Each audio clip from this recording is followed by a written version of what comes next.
Hola, muy buenas tardes. Mi nombre es María Andrés Chitumul y el día de hoy voy a presentar Historia y Derecho sobre el Renacimiento. Esto es para la clase de Historia del Derecho y pertenezco a la sección 71 vespertina.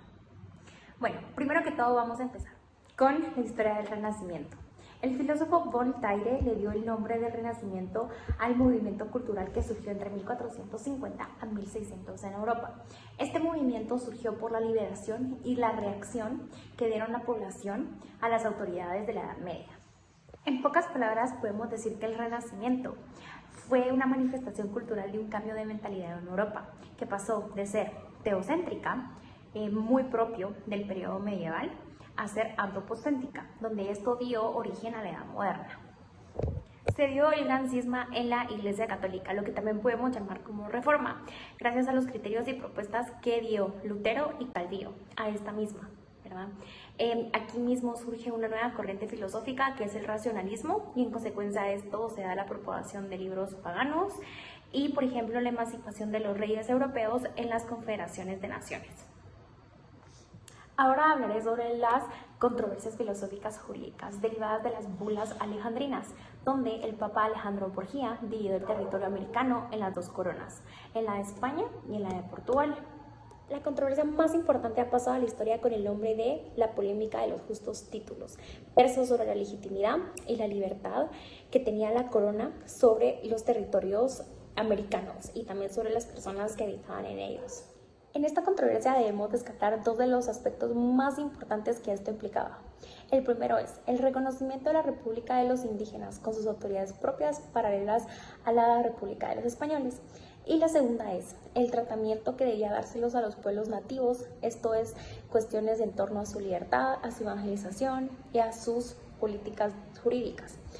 Por ejemplo, acá podemos ver o podemos observar cómo ellos tenían todo el poder sobre su evangelización, sobre sus políticas, sobre su orden jurídico, ¿verdad? Y sobre su libertad.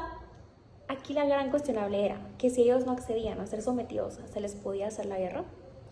Estos elementos fueron debatidos durante la primera mitad del siglo XVI, época llamada la hispanista norteamericana, como la lucha de la justicia en la conquista de América. Dieron lugar a la promulgación de las leyes de Burgos, de las leyes nuevas, a la convocatoria de la realización de las juntas de teólogos y juristas para discutirlos.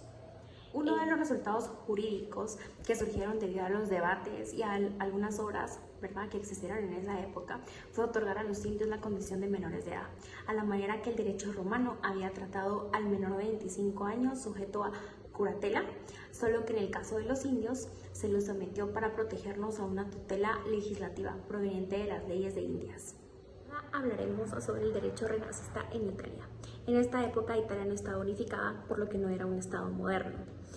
Esto quiere decir que en el ámbito de derecho público y privado había muchas discrepancias debido a las legislaciones que estaban divididas, como por ejemplo sus repúblicas y sus reinos. En el derecho comercial se hicieron bastantes normas especiales para los artesanos y comerciantes, y esto complicaba bastante o hacía más difícil la relación jurídica o la unificación jurídica. Luego se erigieron dos fuerzas unificadas, lo que era el derecho romano interpelado, según la corriente Mos Italicus, y el derecho canónico. Cuando estas dos se unificaron se les llamó ius communis. Ahora hablaré sobre el derecho renacista en Francia.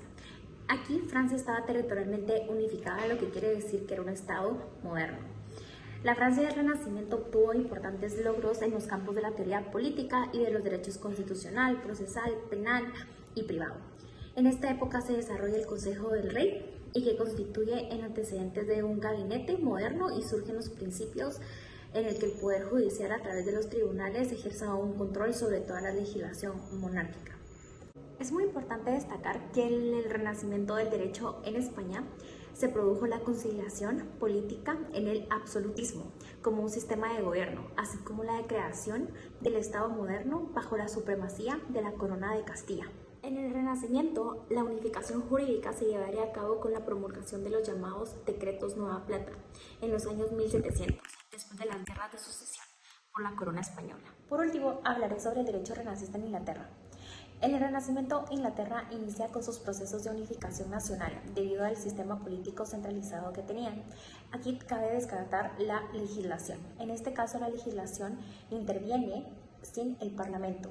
en caso de emergencia en el país. Además, en materia laboral de los tutores se deben numerosas leyes sociales que regulan el empleo, también regulan la pobreza y regulan los salarios y la organización de una vida de los gremios. Por esas razones en el país se generó la revolución industrial que va a ser en el siglo XVIII y el gran imperio económico del mundo occidental.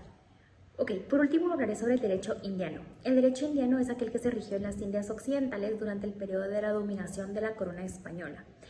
Este puede definir como un conjunto de leyes y disposiciones de gobierno promulgadas por los reyes o otras autoridades subordinadas para establecer un régimen jurídico en las Indias. A continuación hablaremos sobre las clasificaciones y sobre las características. Es muy importante destacar la clasificación del derecho indiano. En este caso está el derecho indiano criorio, integrado por las normas expedidas por las autoridades delegadas en América, dictadas en los distintos niveles de gobierno, los virreyes y otras autoridades unipersonales. También está el derecho castellano o sistema jurídico con el aval de la propia legislación indiana. Y por último está el derecho indígena, que está constituido por un grupo extinguo de costumbres jurídicas prehispánicas y que también avala las leyes indias. Por último, hablaremos sobre sus características. La primera es que tiene que ser un derecho inminente, público, o sea, normas distintivas al buen gobierno de las Indias orientales y occidentales. El segundo es un derecho cautista y particulista, como resultado de sus excesivas profilaciones. Fue un derecho flexible. Esto quiere decir que si algún rey o autoridad hacía una ley para agravar o dañar a otra persona, esta ley se podía suspender.